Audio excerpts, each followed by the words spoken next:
Oh man, I was going to be so funny today. I had an opening monologue ready that, trust me, would have made you laugh until you fell out of your chairs.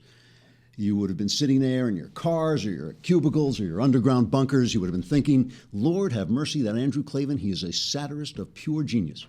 He combines a searing intelligence with sparkling humor and dazzling good looks that make him almost painfully attractive, speaking in a purely sexual way. And all right, that might have disturbed your wife a little, but my opening monologue was so incredibly hilarious that you would have thrown caution and gender identity to the wind.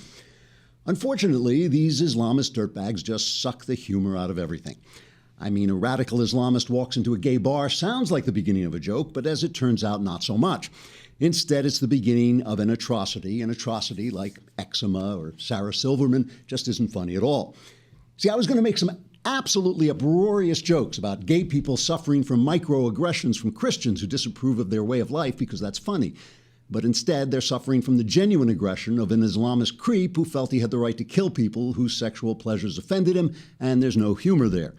I had a couple of absolute screamers about how the police were out targeting unarmed black youths, because that idea is funny. But instead, the police were doing what they actually do, which is risking their lives and using all their ingenuity to rescue people of every color and kind, and there's not a lot of hilarity in that either when you come to think about it. I had this one passage, believe me, you would have laughed your head off, about how the left was going to blame guns for the killing and how Obama was going to make a speech without even mentioning Islam, and how leftists were going to take to Twitter to announce that the real culprit was religion or hate or conservatism or masculinity. But then all those things actually happened, which was a total comedy killer.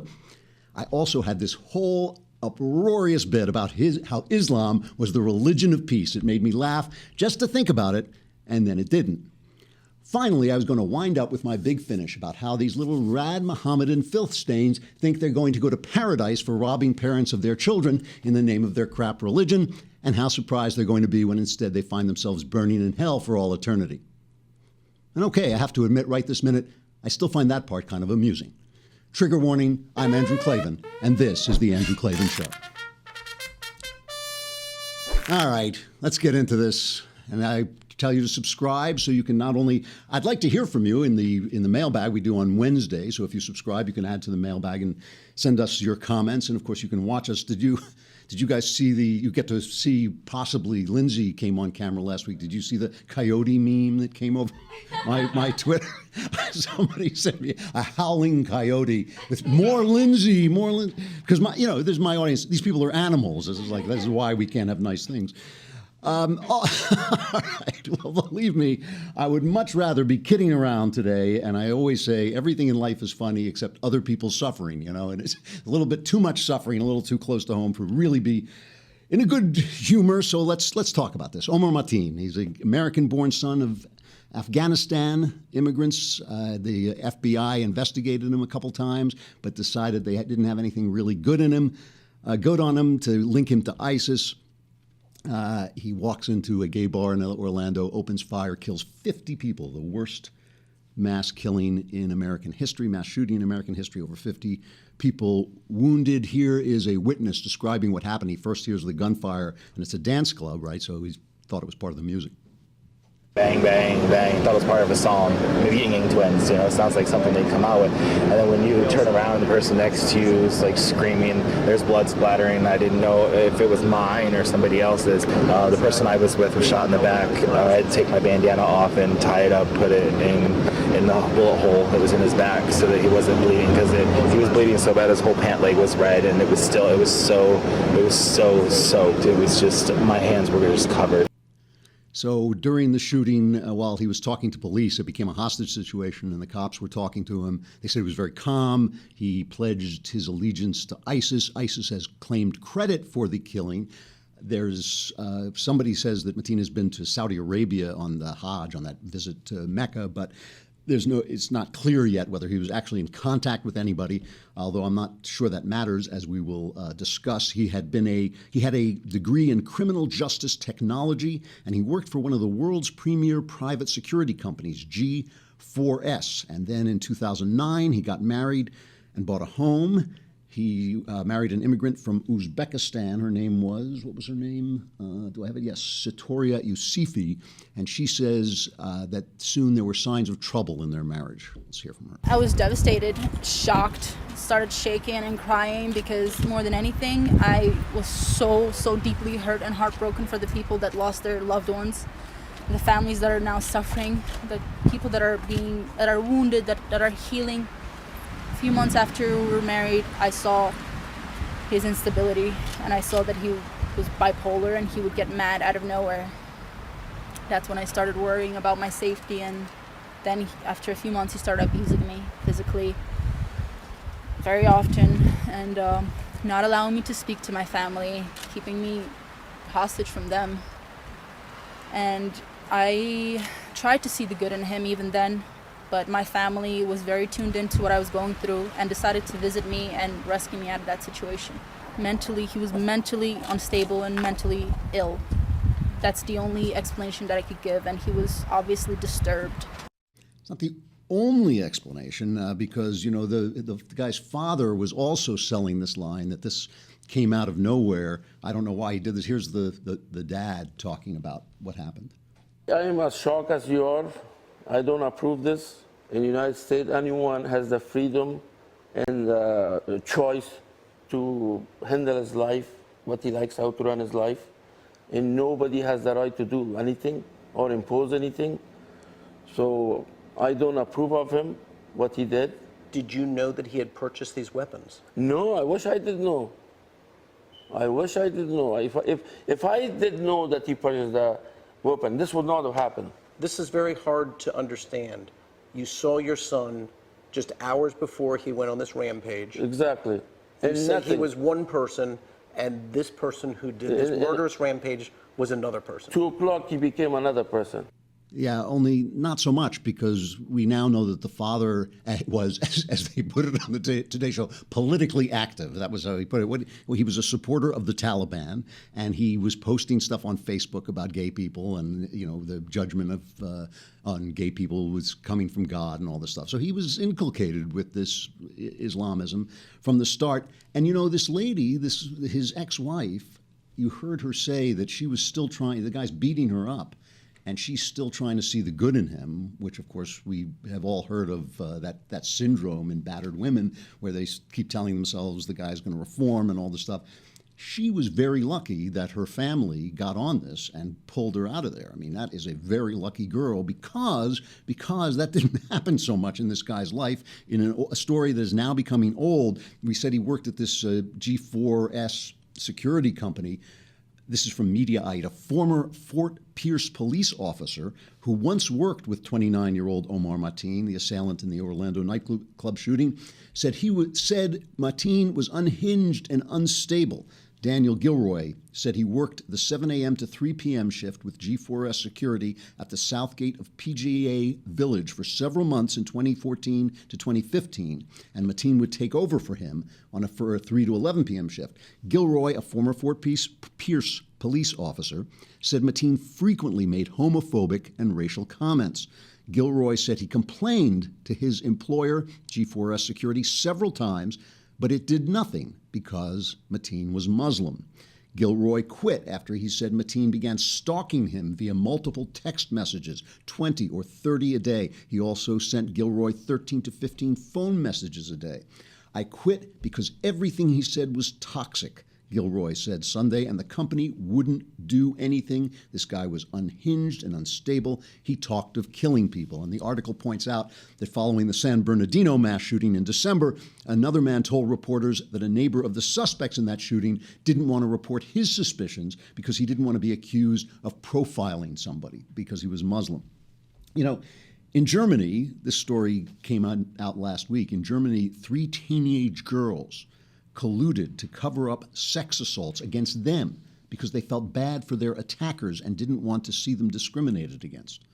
So pupils at the Herder School in Kassel, Germany, have been subjected to months of sexual assault by much older migrant males on their way to and from school, dating back as far as September 2015. The 3 girls aged between 16 and 18 were repeatedly touched, inappropriately and verbally abused, but they refused to report the incidents to the police or their schools because the perpetrators were refugees. One of the girls, identified by the pseudonym Anna, said of their decision to suppress the sex attacks, quote, "We do not want refugees to be discriminated against. We do not want people making sweeping accusations about migrants, and we didn't want to foment bad blood." The school says many others may have experienced this harassment as well. So we're dealing with a syndrome, right? We're dealing with a syndrome. You can't say anything if the guy is Muslim, because that would suggest that Muslim people are committing more of these crimes than everybody else, which would be true, which would in turn cause trouble for them because, of course, we don't want the truth to come out because that would be a terrible thing. Let's take a look at the way this is getting reported. First, we'll talk about Obama. I mean, he has the same problem, right? He is suffering from this syndrome. He cannot get the words Islamic terrorism or Islamist terrorism or radical Islamic terrorism or anything having to do with Islamic and terrorism. He cannot get those words out of his mouth. Instead, we hear the same old song about guns, as if this guy picked up a gun and that was the problem. The gun forced his hand to suddenly go around shooting gay people. This is the third Obama cut, Obama 3. Today marks the most deadly shooting in American history. The shooter was apparently armed with a handgun and a powerful assault rifle. This massacre is therefore a further reminder of how easy it is for someone to get their hands on a weapon that lets them shoot people in a school or in a house of worship or a movie theater or in a nightclub. And we have to decide if that's the kind of country we want to be. And to actively do nothing is a decision as well. See, we could be more like France, where they, have a very stringent handgun bans, and this never happens. Stuff like this never happens. I mean, we never have mass shootings in France or people with assault, automatic weapons breaking into, Charlie Hebdo and blowing people away, or breaking into a rock concert and killing people en masse by the hundreds. We don't have that. We wouldn't have that if we just had no guns like France does. This is like if we had no guns like England does, where they wouldn't have people getting blown up.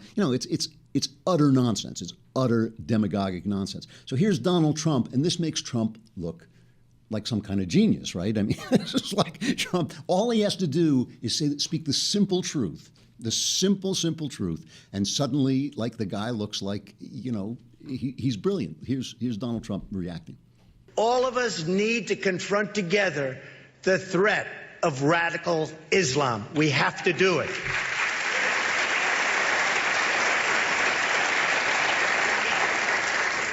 Now, Hillary Clinton, or as I call her, crooked Hillary Clinton, who's as crooked as they come, refuses to even say the words radical Islam. Refuses to say the words. This alone makes her unfit to be president. In fact,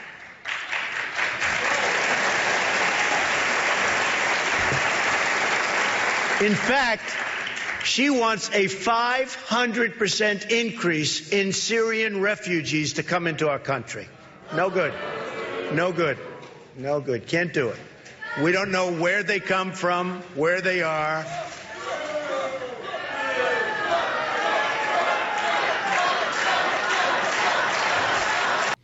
So now this devolves into a shouting match. What are the protesters protesting? What are they protesting? That he says that we shouldn't have waves of Muslim immigrants coming into our country the way they do in Germany, so that now the girls get molested on the way to school and can't even say, what did he even say? It's just little common sense. I hate to say it because the guy is such a belligerent. Listen to the way the New York Times reports this. I'm always calling the New York Times a former newspaper. Here's why. This is their news story. This is not, sometimes they'll put news analysis on something when they want to express their opinion. This is the news story on Donald Trump, okay? Donald Trump, this is the headline, Donald Trump seizes on Orlando shooting and repeats call for temporary ban on Muslim migration. Donald J. Trump on Sunday sought to capitalize on the mass shooting at a gay club in Orlando, reiterating his controversial call for a temporary ban on Muslim migration to the United States. Most people agree with it, by the way. It's not that controversial. And criticizing Hillary Clinton for what he claimed was her desire to dramatically increase admissions from the Middle East. In a demonstration, this is their news story, Okay, this is their flat, direct, this is just what happened. In a demonstration of his willingness to flout convention and engage in a style of demagogic politics rarely displayed by a presidential nominee, Mr. Trump claimed he had warned of the sort of terrorism that marked the shooting. Okay, here's their report on Obama's speech. The tableau at the White House was chillingly familiar. The somber president, nearing the end of his 8-year term, walked grim-faced to the podium to offer his condolences, promised action in the wake of suffering, and pleaded for a new resolve that just might prevent more death in a hail of bullets. We have to decide if that's the country. That's their lead. I mean, you could have written the exact opposite. You could have written the exact opposite. Obama seizes on Orlando shooting and repeats call for useless gun ban. I mean, you could have written the exact opposite thing. And then, they even say the list of tragedies on President Obama's watch seems countless by now. An elementary classroom, a church, a military base, a movie theater, and now a gay nightclub. The point being that not all of those were Muslim attacks. It's the guns. The guns are the only thing that link these things together. And by the way, just in case you think that, the idea at the New York Times, I suspect, is there is no truth. There's only our opinions. So why shouldn't we report it as we see it? Let me just read you the headline from the Wall Street Journal, which is kind of a conservative paper, certainly conservative on its op-ed page. Terrorism again thrust into presidential politics. The mass shooting in Orlando, Florida, elevated an issue that Republican Donald Trump has been stressing throughout his presidential campaign, the threat posed by jihadists bent on killing Americans at home. Hillary Clinton, his Democratic opponent on Sunday, emphasized other dynamics. That's how you write a news lead, right? That's what a news lead sounds like. It's only the left that's lying. It's only the left that's lying, okay? It's only the New York Times that lies. And, I swear they go to work thinking that they're telling the truth. I swear they go in telling a public service every day. I read it, the New York Times front page every day, and every day it's a new investigation into Trump's dodgy business practices. And Hillary Clinton, they are scratching their head. They can't understand why anybody would dislike her. All right, so Hillary Clinton comes out, and she, of course, she at least now has been forced by Donald Trump, and this is only because of Trump. She has been forced to speak about this. She is also calling for the federal ban on assault weapons, whatever that means, to come back, which was removed because it was shown not to have had any effect. So she's calling for something that we know for a fact is useless. That's her reaction to this. And now she is questioned on CNN about the problem with not saying the word Islamic. Here's her response. First of all, from my perspective, it matters what we do more than what we say. And, it mattered we got bin Laden, not what name we called him. And I have clearly said that we face terrorist enemies who use Islam to justify slaughtering innocent people. And, whether you call it radical jihadism, radical Islamism, I think they mean the same thing. I'm happy to say either. But what I won't do, because I think it is dangerous for our efforts to defeat this threat, is to demonize and demagogue and, declare war on an entire religion. That plays right into ISIS's hands.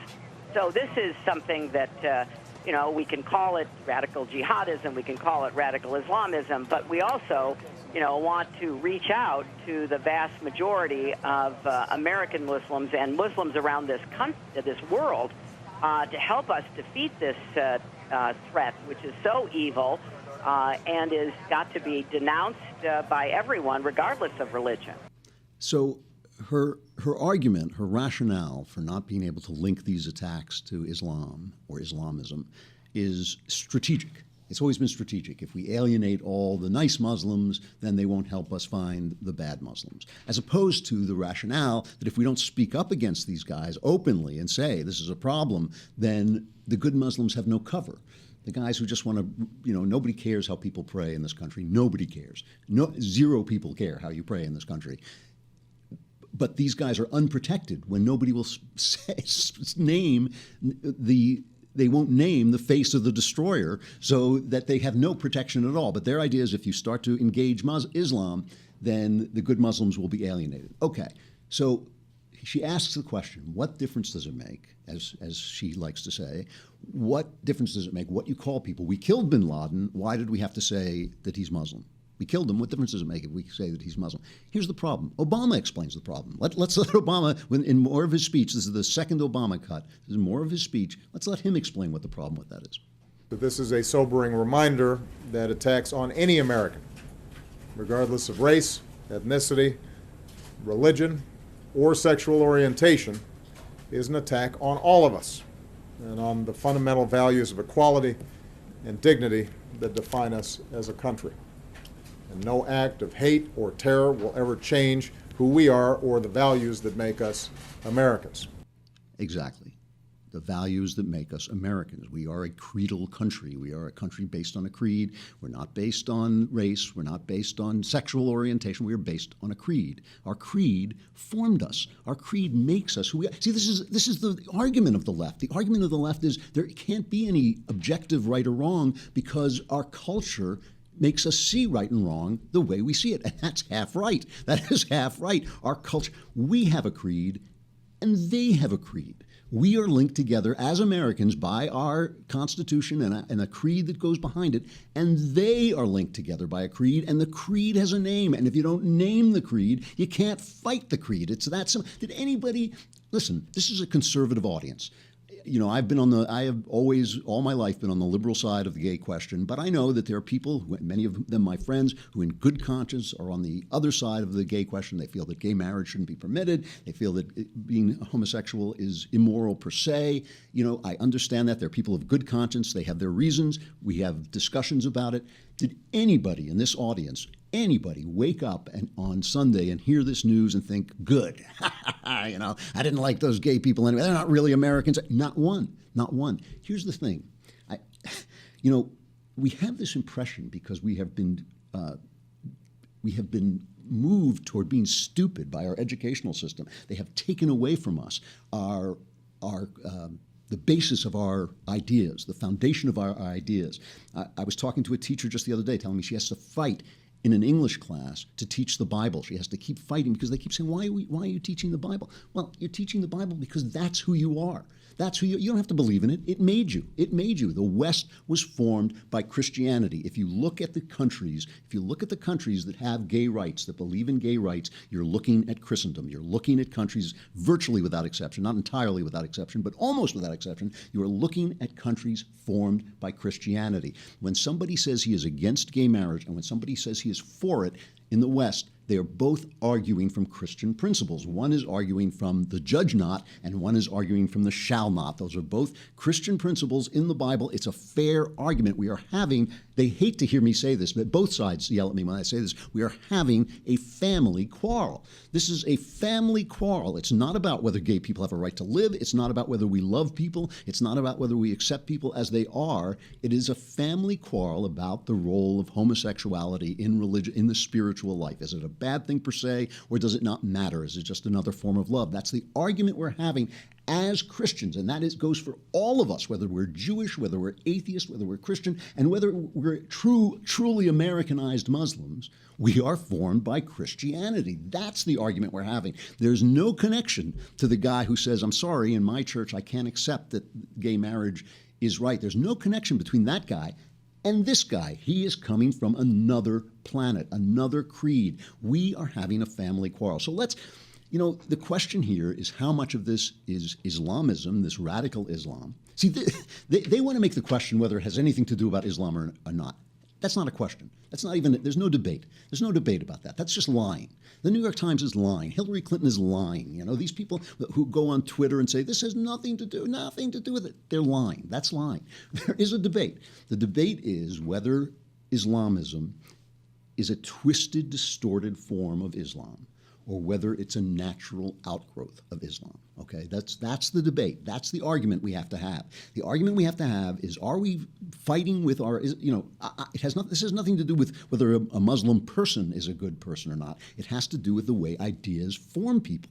You know, I'm talking about the way Christianity formed the West. When you look at the Islamic world, everywhere where Islam is dominant, you do not see that kind of increasing tolerance. You do not see those arguments between one form of loving tolerance and another form of loving tolerance. You see something entirely different.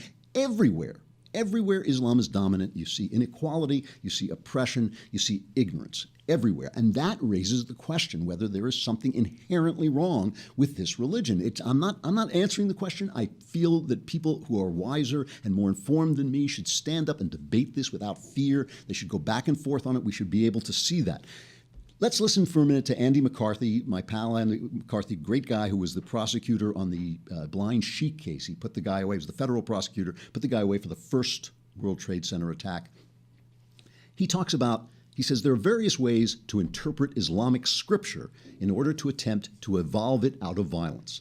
This, of course, does not change the fact that supremacist, fundamentalist Islam is a legitimate, mainstream, virulently anti-Western interpretation of Islam. But it does at least mean that there can be other mainstream versions of Islam that reject violence and Islam's politico-legal system. Sharia, on the other hand, is basically set in stone, or should I say stoning, he adds. The mandate that homosexuals be killed is not from ISIS or al-Qaeda, it is from Sharia, which draws on Muslim scripture. Here is something that a local TV station in Orlando, WFTV, got exclusively. This is from, I think, 2 months ago. A Sheikh Farouk Shashkalabar from Iran was invited to speak at an Orlando mosque. Okay, this is just a couple of months ago. Here's his opinion on the homosexual question. Death is the sentence. I mean, look, there's nothing to be embarrassed about this. That death is the sentence. But we have to have that compassion for people. With homosexuals, the same. Out of compassion, let's get rid of him now. I love the reasonable voice, in which this guy, he reminds me of the last scene of Psycho, where he's talking. I don't know why they're, after he's murdered everybody in town, I don't know why I wouldn't harm a fly. We have to, out of compassion, we have to kill them. It's why should we be embarrassed about this? Should be completely humiliated by it. I mean, but there is. I hate to laugh because, of course, it ends in tragedy. But there is something hilarious about this guy with his crappy religion telling us that we have to kill our neighbors, and we shouldn't be embarrassed by that. It's just what we have to do. The book says so. We have to kill our neighbors. Anyway, I have a piece coming out this morning in City Journal. They called me yesterday and asked me to write about this. It took me hours to figure out what I want to say because I hate this. I hate this thing that people die, parents weep, friends are bereft, lovers are bereft, and we get into this political argument where we use this thing as a football. There are legitimate debates to be had. There are legitimate debates about how we handle the Islamic threat. There are legitimate debates about whether it is just Islamism or whether it is partly Islam as well that has to be reformed and guarded against. I mean, I don't think Trump is saying Trump can be a demagogue, but I don't think he's saying anything demagogic when he calls for a temporary ban on Islamic immigration, because maybe we have to rejigger our system to weed people out more carefully. I mean, I just don't think that is demagogic or crazy. There is this debate to be had, and we don't have it. And that's my only issue is this. There's this debate to be had whether this is a cancer on the body of Islam or its natural child. And I think that we have to have that. There's no point. Instead of doing that, what we have is we have the system now. We've locked in the system where we have a debate between lies and anger. We have lies on the one side. It's not, what did Hillary Clinton say? Muslims have nothing whatsoever to do with terrorism. Lies. Okay, that's lies. And on the other side, we have this rage because when people lie to you all the time, you get angry. And the thing is, lies and anger, a debate between lies and anger can never be resolved. The lies cause more anger. The anger frighten people into lying. I have to lie, or else the angry people are going to take over. That's the dynamic we get going. And all you can have in the end is a kind of victory of one form of stupidity over the other. And that's what this stupid presidential election is about, where the dishonest left is going to nominate the avatar of their dishonesty, and the angry right is going to nominate the avatar of their rage. That's what we're going to have. And neither is the way forward. The way forward is between those two, between lies and anger, lies the search for truth. And that is what we have to do. We have to seek out the truth of who it is and why they are killing us, and then we have to find the ways to stop them. If they're just a fragment of this otherwise moderate religion, fine. Send our law officers and our soldiers to kill them, and it'll all be over. If, in fact, we are in a clash of civilizations, we are going to have to fight them at every level of our society, in our educational system, at our borders, in our churches, on TV. We're going to have to gear up and really participate in this clash of civilizations, so our civilization wins because it's better. All right. I'm sorry, I wish I could just kid around. And, you know, like when we're talking about our politicians, it's all pretty funny because they're just clowns. But these guys are demons. Let us not stop from having stuff I like. The arts always go on and are always a consolation. We'll do some great film noir, which is some of my favorite stuff ever.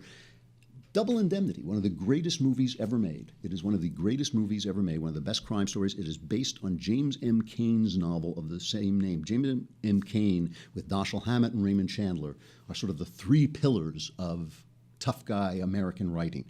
But James M. Cain's novel was rewritten for the screen by Raymond Chandler and Billy Wilder working together. They hated each other. Wilder hated Chandler because he was a drunk, basically.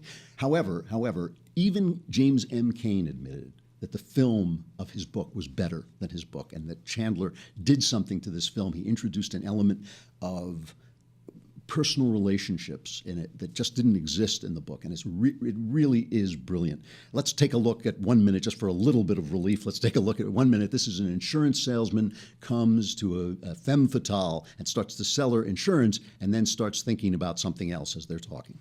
You're a smart insurance man, aren't you, Mr. Neff? Well, I've been at it 11 years. Doing pretty well? Well, it's a living. You handle just automobile insurance or all kinds? All kinds. Fire, earthquake, theft, public liability, group insurance, industrial stuff, and so on, right down the line. Accident insurance? Accident insurance? Sure, Mr. Dietrichson. Wish you'd tell me what's engraved on that anklet. Just my name. As, for instance? Phyllis. Phyllis, huh? I think I like that. But you're not sure. I'd have to drive it around the block a couple of times. Mr. Neff, why don't you drop by tomorrow evening around 8:30? He'll be in then. Who? My husband. You were anxious to talk to him, weren't you? Yeah, I was, but I'm sort of getting over the idea, if you know what I mean. There's a speed limit in this state, Mr. Neff. 45 miles an hour. How fast was I going, officer?